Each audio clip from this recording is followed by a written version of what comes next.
Hello, everyone. Good morning, good afternoon, and good evening. Welcome to Unit 3. Can everyone see the slide?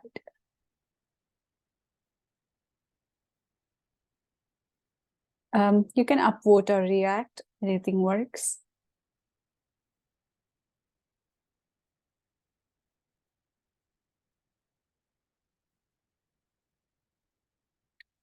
Okay, perfect.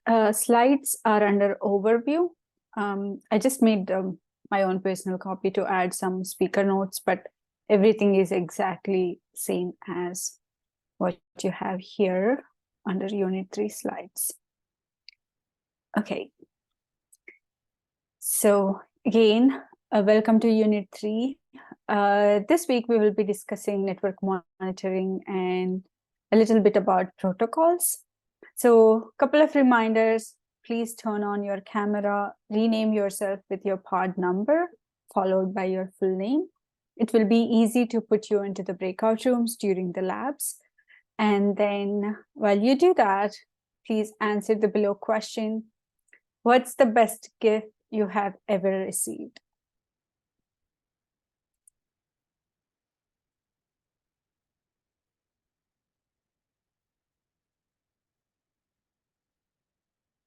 Cricket kit, a painting, PlayStation, turntable, car, laptop, watch, life. Okay, that's a nice one. College education, scholarship, CYB102. Yeah, agree with you. Family, phone, love, watch, protein. I want to know more about that answer. Trip to Australia, parents, cruise, cat, trip to Banff. I really don't know if that means something but interesting. Nicolas Cage pillow. Is he angry on that? Laptop stand, a nickel, gym equipment, life.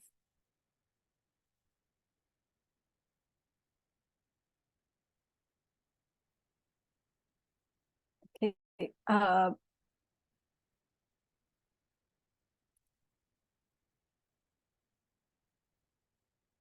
small request, please do not DM me with ongoing messages. I don't think I'll be able to get back to you. Please DM a tech fellow that works. If you see a name starts with TF hyphen, then definitely sure. DM in the Zoom. Otherwise, please use Slack help channel. And I have been talking without introducing me. So I'm Sushma. I've been with CodePath for like last 5 years as in different levels like tech fellow, cyber instructor. I currently work as an incident commander at Uber as a full-time role.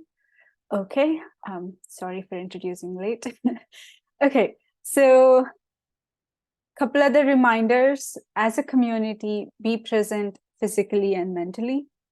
Actively build an inclusive community and space.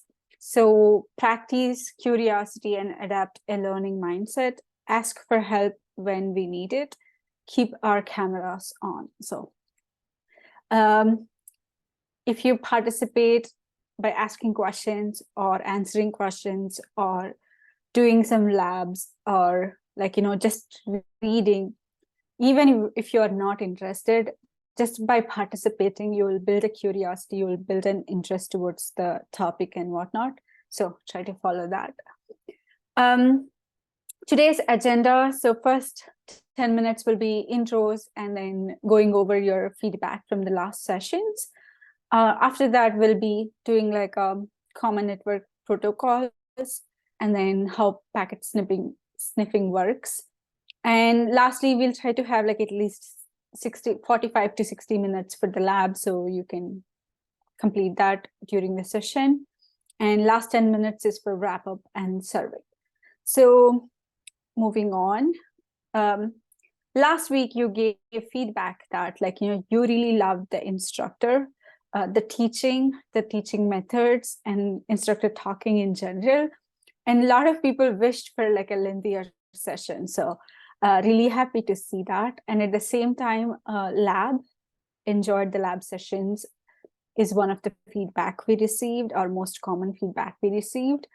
And again, interacting with your co-students during the breakout rooms was one of the win. So happy to see those. And during the grow areas, a lot of answers are associated with VMs, either VM taking a lot of time, or like very slow, or like not booting. We are trying our best to overcome this, or like make it as simpler as possible, or like any other alternative options. We know the pain, we are on it. So I really want you to be aware of it. That's one. And then the second thing is like, there were a couple comments, not a lot, about like Linux commands, or like not aware of the environment. So that's very, very natural. When you learn something, it happens. So don't worry about it. And then the other thing is like, just put Linux commands on the Google, like first 3-4 pages. They'll have like all the most common 50 commands, or most common like 30 commands, like that. Just, you don't need it actually. Like, once you start using, you'll remember like how you remember now, like how ls works or how cd works, right? Like the basic commands. So once you start using, you'll know it. But right now, do not hesitate. That means like, just Google is your friend. Like, how can I copy? Just Google it. How can I make a directory? Like whatever it is, do a quick Google search.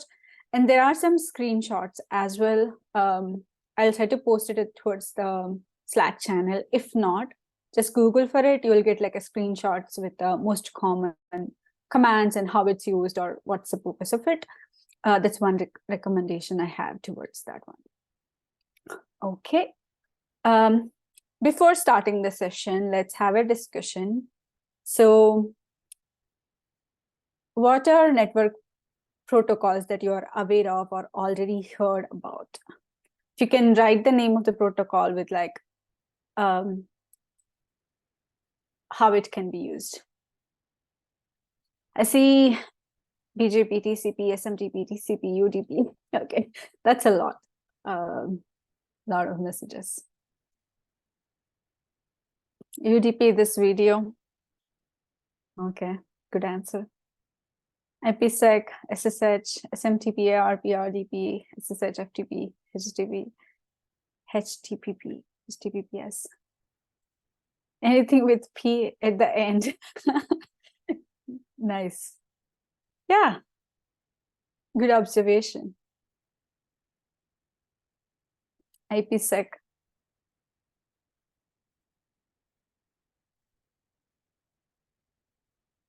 Okay. Great answers. Do you know why they named like that, or like any comments why UDP named as UDP, or why TCP named as TCP, or abbreviations?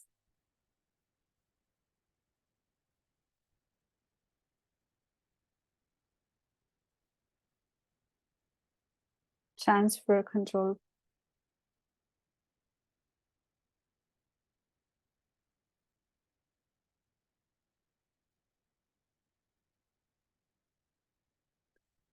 Okay, I'm seeing like good answers. Thanks for participating in the discussion. So we won't be, I see in the chat, like, at least 15 protocols that are like listed out, excluding like repetitive messages, but it's not possible for us to see all of those protocols. So we will be doing like most common protocols, or most common network protocols. We'll be reviewing them, and you will be doing a lab based on it. So most common protocols like file transfer protocol, or SMTP, SMB, or SSH. So these are the top 4 we picked for today's session. So let's start with the file transfer protocol. So file transfer protocol is used to transfer files between client and then the server. This protocol is mainly used to transfer files between client and server within a computer network. And this does not encrypt the data. So, okay, that is a bit wrong, but okay.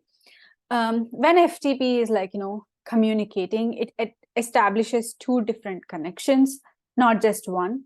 So one is a control channel and another is a data channel. So in the control channel, what happens is client request for retrieve a file with text dot file.txt or file.pdf, something like that.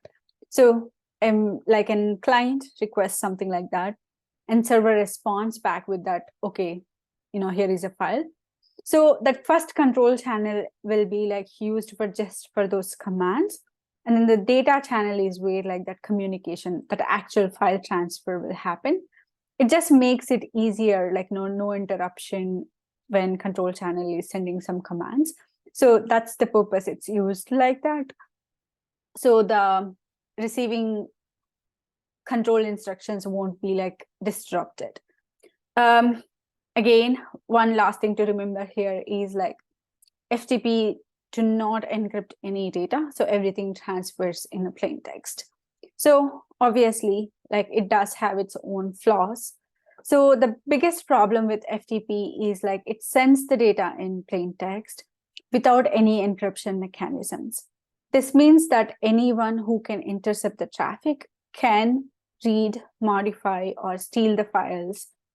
And if there are any passwords or usernames that are being communicated, they can steal those information as well.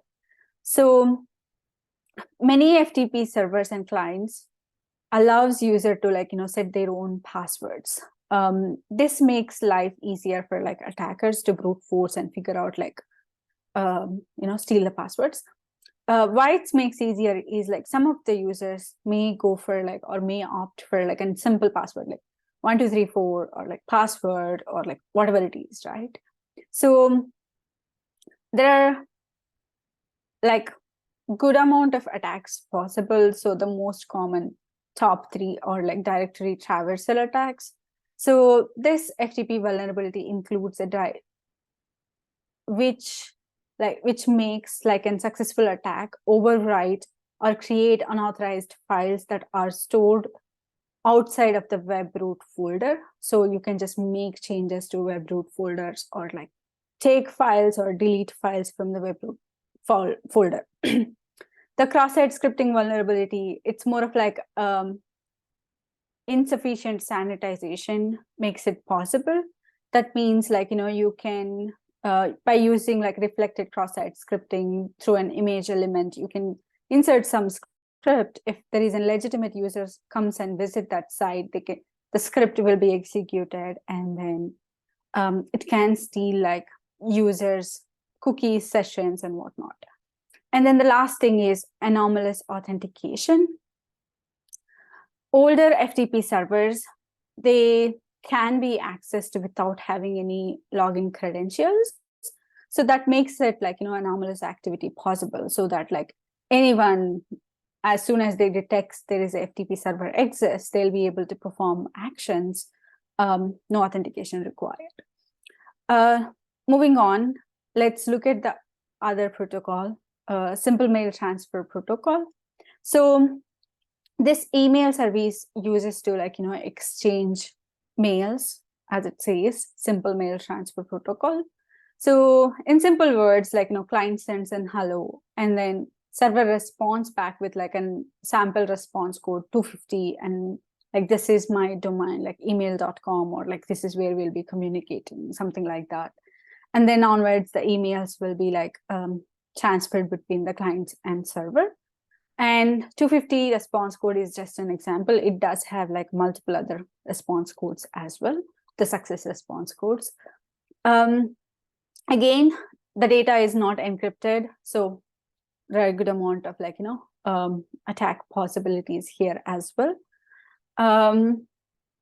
So Any exploitation associated with SMTP server that enables attackers gain unauthorized access to all the email data or all the communication associated with emails.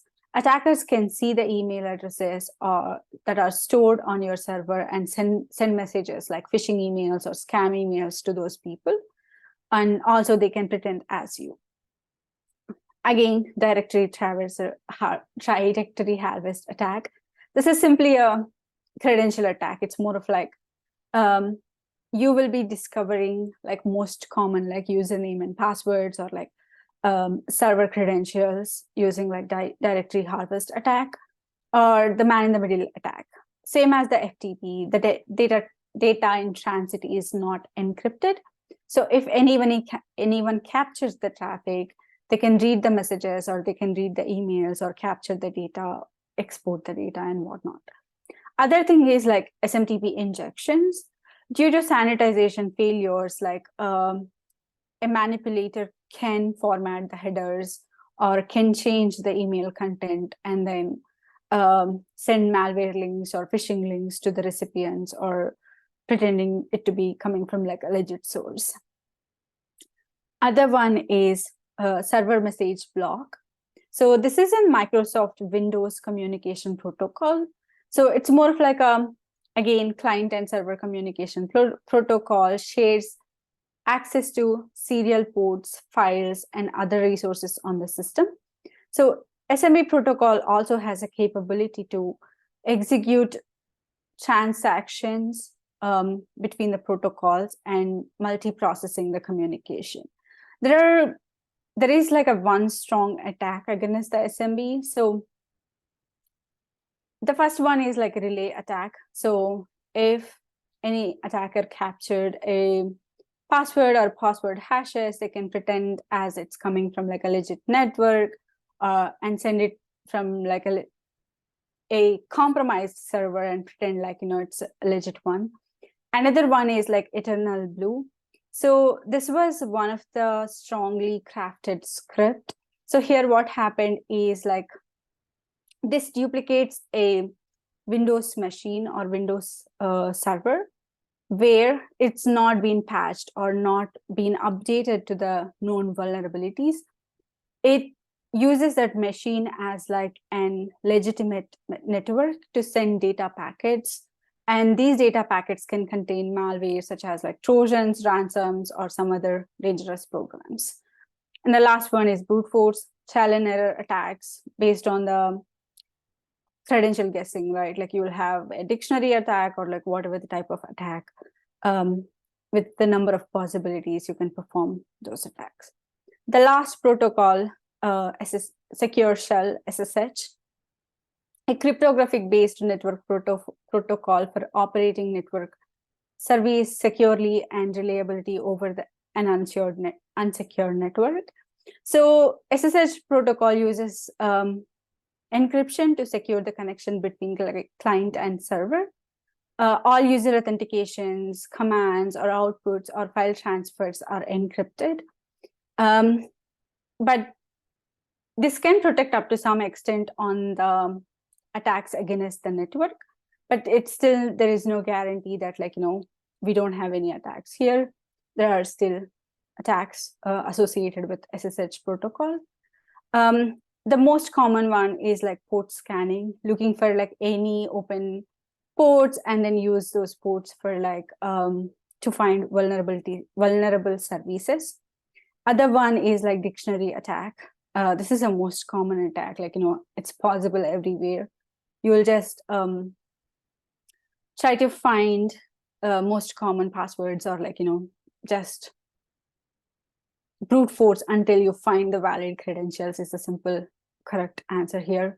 And then the last one is like finding a compromised SSH server and using it as like to send to spread further attacks such as phishing or DOS or like email spamming and whatnot.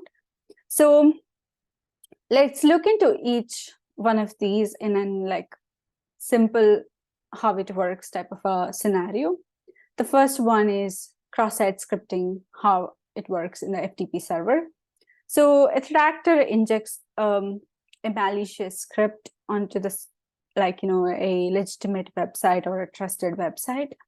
When a user, without knowingly, visits that website, that script triggers, and then that script executes on the machine, and then it tries to capture like session tokens, cookies, or like whatever the valuable information that victim can, like, lose.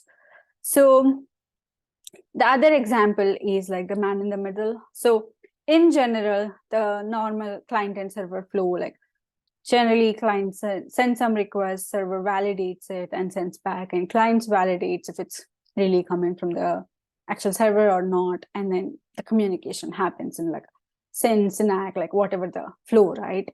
Whereas in the man in the middle scenario, the threat actor intercept the traffic between the client and servers, and then they'll try to, like, could be it from like, through network scans, or like through open ports, or through like, making pretending it like, it's a legitimate server. So there are various methods that are possible to perform man in the middle attack. So instead of client directly talking to the server in those scenarios, client actually sends the request to a threat actor. They pretend as like a server, and then they usually like send the same manner, like, pretend as a victim, and then they'll send messages to server responds back as normal manner, and then they steal the information by being in middle. And then the last one is eternal blue attack. So once any threat actor found like in any unpatched Windows server or like Windows machine, they'll try to use or run a script. So this script is like a bit complicated. I think there are governments involved in developing it. So it is a combination of like 3 or more vulnerabilities that are out there at the time, and then use that script and then pretend as like a legitimate server and try to communicate with various clients like associated with the server. And then the other thing is like through this, you can send like phishing emails, malware links, or like even WannaCry ransom attack was distributed using this method. So we have seen like 4 basic protocols. Let's look into like packet sniffing and how it works. So first of all, like what is a packet sniffer, right? So a piece of hardware or software that used to monitor network traffic. A packet analyzer or a sniffer is kind of a software that intercept the traffic between like client and server, and then they can review or like take actions or like look for anomalies and whatnot. So this can be used by like network engineers or IT professionals or like cyber criminals. They can effectively check for any type of files or the communication traveling to and from within a network. So the most common tools, or like the tools we are aware of, is like Wireshark and TCP dump.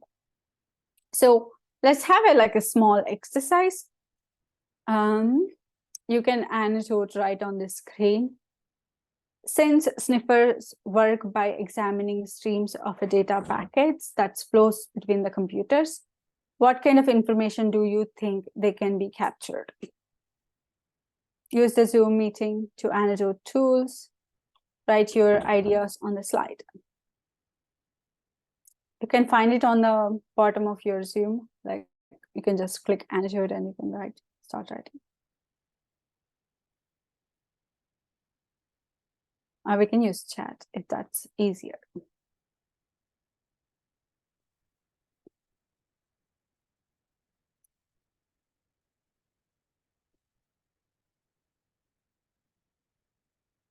Pick up files.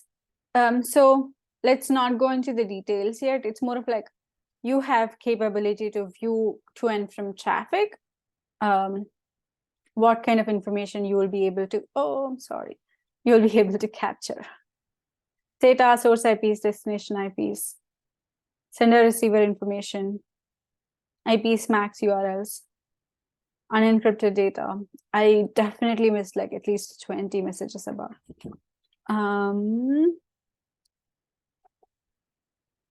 emails, timestamps, request and response sessions, anything that's not encrypted.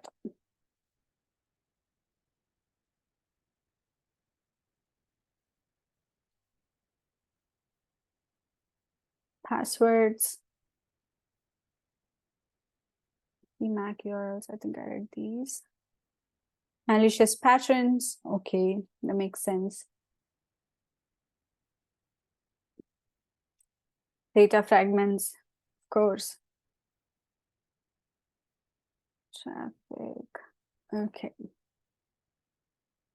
So I see like, a lot of answers associated with like IPs, timestamps, or sender and receivers like IP addresses. Then what else?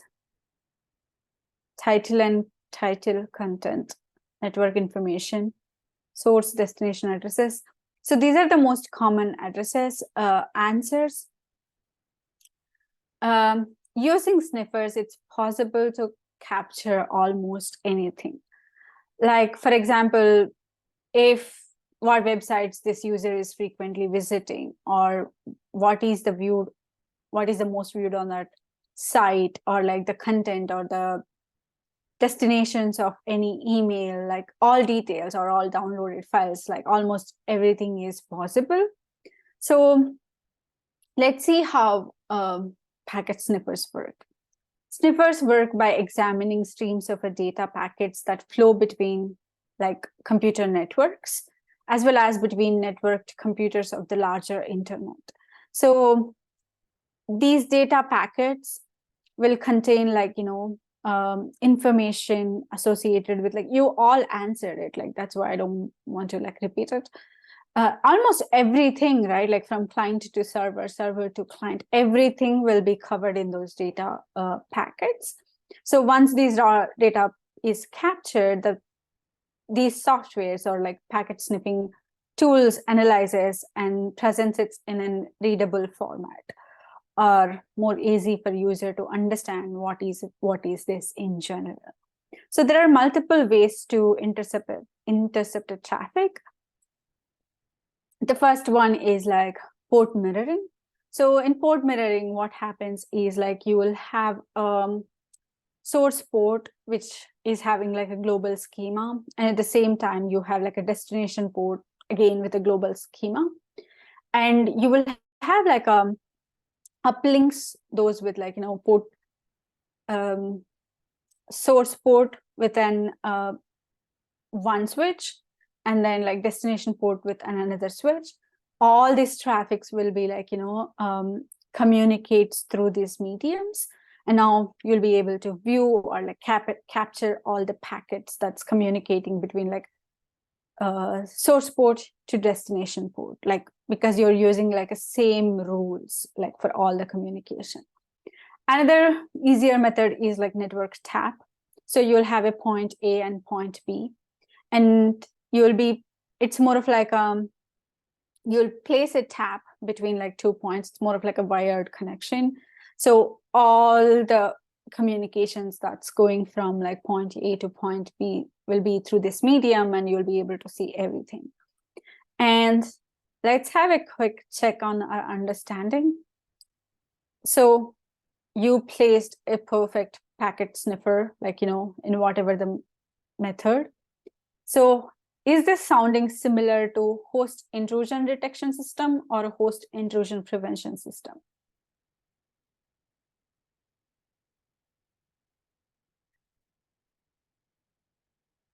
Why? Why it's a detection system? That's a dumb question, right? I see answer immediately before even I finish the question. So perfect. You can't prevent or you can't take any mitigation actions, but you can observe, you can see what's happening, or you can even write like, anomalous detections on like, wait, I don't think this file should go out, or maybe like, why is this volume is like super high, like that. You'll be able to detect it. So perfect. Everybody answered it, so great. happy to see that. So host-based intrusion detection system is the right answer here. So do we have like, what tools to perform packet capture, right? I don't know how many of you are used Wireshark here. Like Wireshark will be like a lot simpler, easier.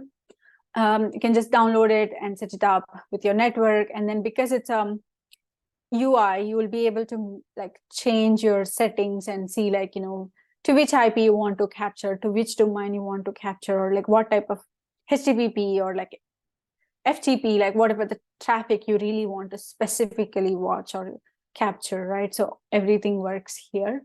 If you are not done anything related to this one, I'm guessing you would have done your previous lab, but if not, that's a good tool to start from. And we do have like other options like Snort and TCP dump. We'll be doing Snort as part of our lab today. So let's look into each of this tool a bit more detailed. Snort, right? Like Snort can be used to monitor the traffic that goes in and out of a network. So this will monitor the traffic in real time and alerts the user if it discovers any like malicious packets or abnormal patterns. It also detects for any threats associated with like internet protocol networks. The second one is like Wireshark, is network protocol analyzer that captures packets from like network connections. So it's from like your computer to your home office network or like internet, whatever it is, it will be able to capture those communications. Packet is the name given to discrete unit of data in either like, typical Ethernet, right? Like, so it captures all those packets associated or communicating from like your local to outside or like internet. Last one is TCP dump, command line utility that allows you to capture and analyze network traffic going through your system. It's often used to help troubleshoot any network issues as well as like one of the security tool. One more small activity. Why would someone use packet sniffer? Like today, if you want to use a packet sniffer, what's your purpose? Think like as an I don't want to give hints yet. Like, let's see. Think like as an defender and an attacker. Like, why would you use that? Find malicious emails, intercepting the network traffic. Why would you intercept the network traffic? Any detections, monitor communications, find suspicious packets, analyzing packets, locate suspicious activity, just monitoring, detecting purposes. Packets, wait, I think I saw some funny answer. Because packets smell good. Not all packets smell good. So you want to find other ones. Vulnerabilities, find packets and take actions. Try to capture unencrypted traffic. That's a good thought. So you'll be able to like, let's say everything is going in plain text, and then you really don't want that, especially when you're dealing with like sensitive information. So it will be a good find, and then you can take precautionary measures on top of it. Everybody is answering as like a like defender. Think about an attacker's perspective. What would you do? Most active vulnerabilities, monitor the network activity. You'll see open ports. Is this sounding like an weaponization? Like, you don't know what type of vulnerabilities are reconnaissance, reconnaissance or the weaponization. This is your first stage, right? Like as an attacker, you will try to find like what are your possibilities, and then you'll go to next stage.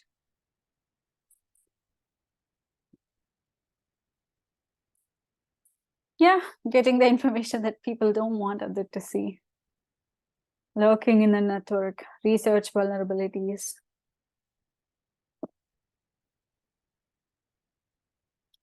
Creating backdoors.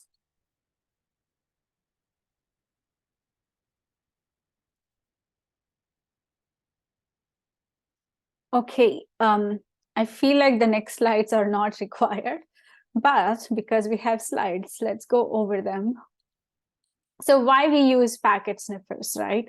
So obviously when you're on the defender side, you want to make sure like, your network is secured, and then you're having like, all answers. Like you don't want to have like any type of maliciousness in your network, or like malicious packets or anomalous traffic, or like unencrypted data, whatnot.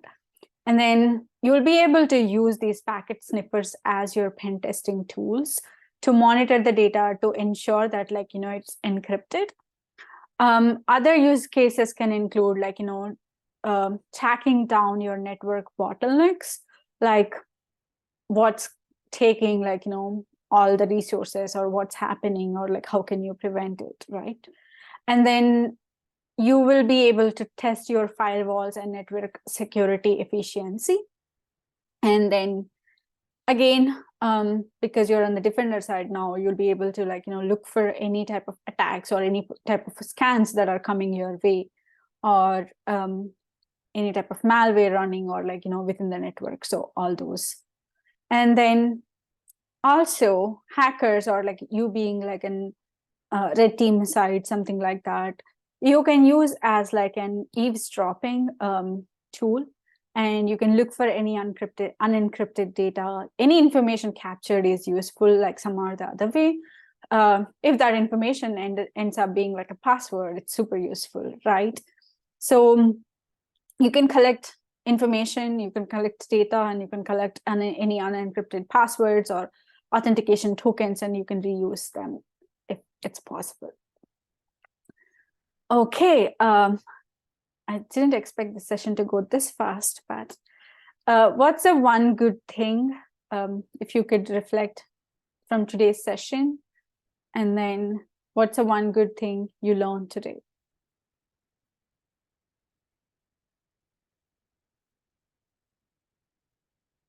Nothing?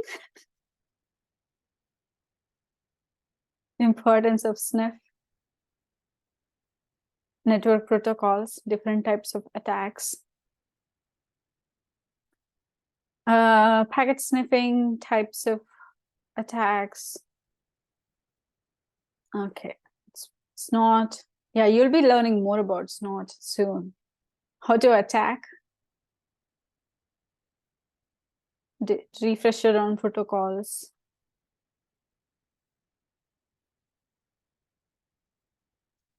Be sniffing people all the time now.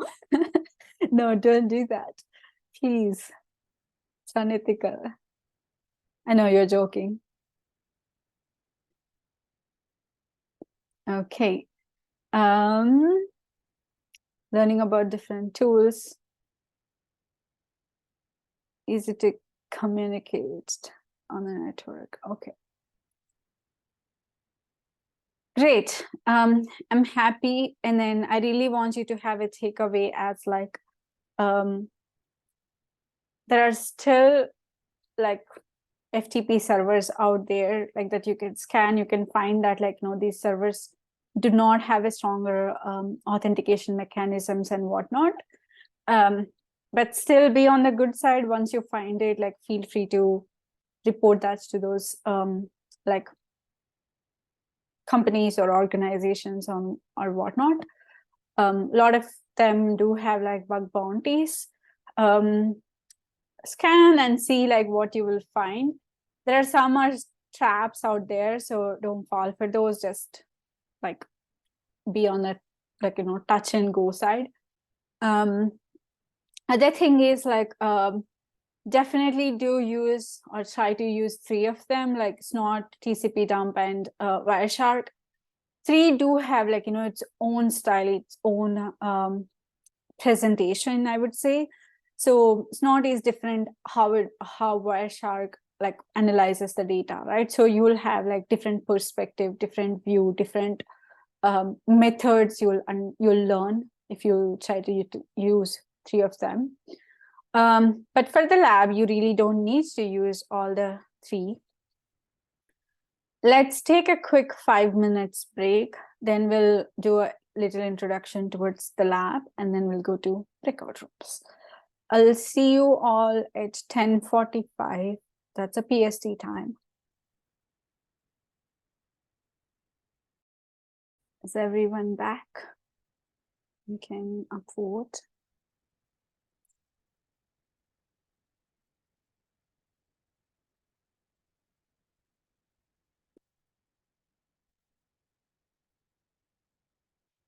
Give 1 moment.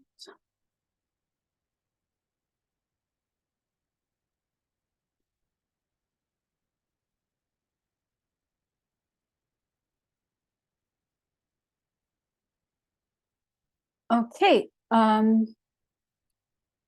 Hope everyone is back. So let's start.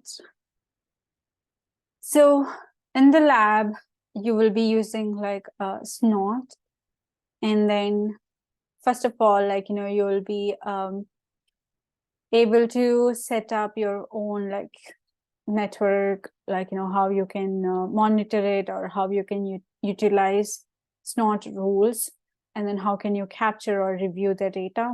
That will be like your first step, and you'll be able to capture your network communications, and then you will be able to write a rule to block google.com, and that will be your access. Like, this is a rule, right? Like, in this rule, you will be just simply blocking a legitimate domain, google.com.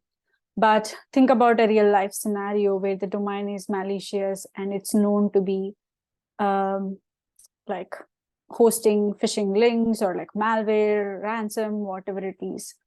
And when you think about an organization's perspective, you don't want your employees to go visit that, and you will block it at like an network layer level, so that like nobody will be able to go there and visit it. So that will be your exercise for this lab, and you will be able to find your lab instructions here. And if you have any questions, please use Slack channel, or like your TF will join your breakout room. So during the time, ask questions. Please be active in the breakout room, like, help each other, talk to each other, ask questions and whatnot. That really helps like enhancing your understanding or like figuring out new methods.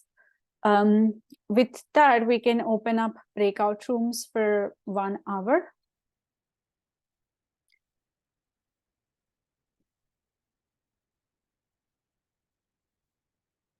If you have any questions.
Hey, welcome back, everyone.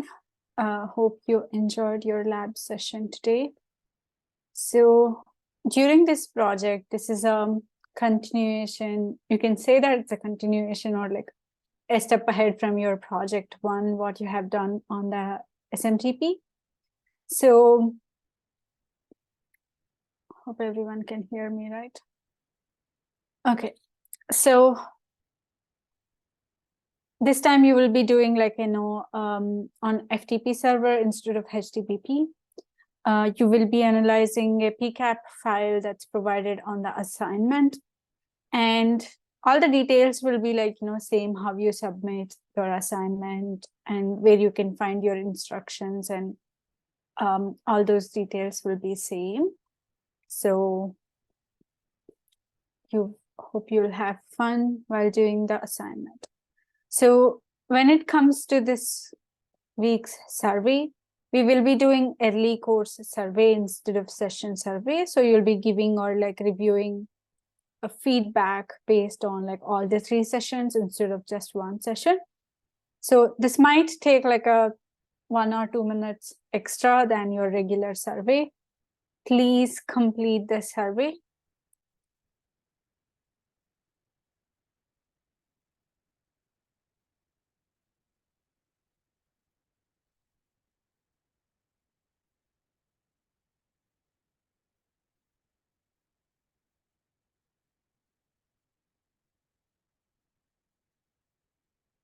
Oh, my laptop is slow. Okay. Once you're done with the survey, feel free to drop off. And if you have any questions, please post them on the chat or the Slack. Slack would be much better. And the other thing is like your lab will be due Friday midnight PST time. Your assignment, not lab. And next week, we will be reviewing what we will be reviewing. Network monitoring. So please post if you have any questions, and feel free to drop off once you're done with the survey.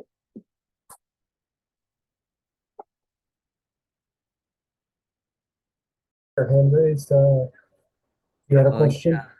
Yes. I have a question about project 2. So what I did was I basically did something very like almost identical to the lab. So basically you add those rules to the locals rules file, and like whenever like something is written on like particular files, you basically write it on the log. Um and I don't know, like I just wanted to know, like, is there like a better way of doing it? Because I ended up like writing like a because if you actually want to see like which files were actually like attacked or something like that, you basically have to just run like one file, let's say attack A, and then you have to like inspect like AU search just all the files, right? Just all the labels one by one, but like there are like 10 files, so it's kind of like too many, I guess, like to do like each and every time. So like I was just wondering if there's like a more efficient way of doing it as opposed to just like opening like one by one and just see like each and every time. Yeah, sure. To be honest, I haven't tried. When I did the lab, I did it kind of like you. I attacked each file individually. I don't know. What I can do is I can reach out to one of my colleagues. They may have a better answer. Did you by any chance ask your tech fellow? Because when I ran the attacks, I attacked one file at a time, which I know isn't super efficient, but it's just how I did it to complete the lab. Did your tech fellow have any input on it?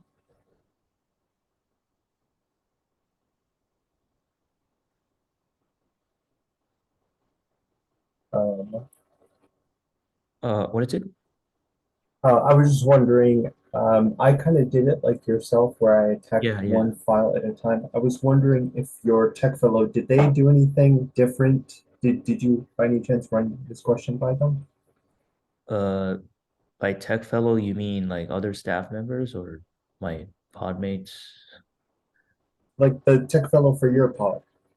Oh, I don't, I mean, I just like posted my inquiries into help and like, I'm not entirely sure, what they did. Do you recommend like DMing them directly? Because yeah, like honestly, like I haven't really been in touch with my tech fellow, so for the past 2 weeks. Okay, that is good to know for me. Tell you what, I'm gonna make a note of your question, and I'm going to look for that thread where you posted that inquiry. Let me take a look and Uh, see I, what you I did, I and haven't posted that inquiry yet. Yeah, I think I have to, I guess. Yeah, do you want me to make it right now? yeah, that'd be great, just so I could see what's going on. It's kind of hard to communicate it over Zoom, but if I could see something, maybe we can dig a little bit deeper. Okay.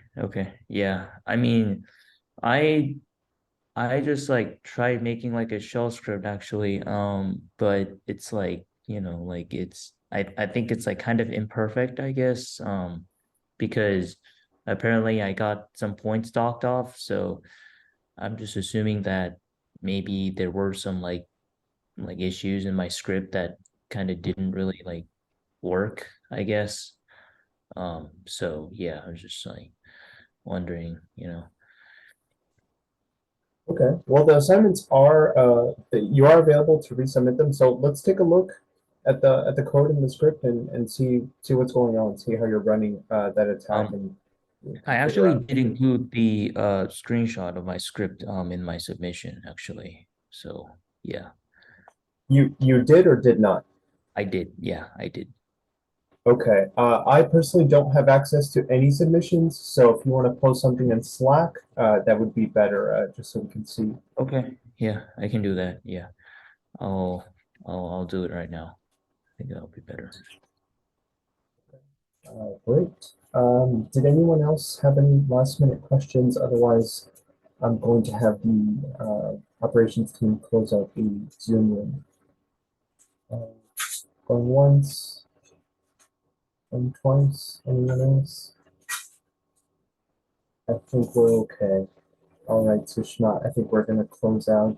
Jaina, if you're there, I think we're good to go.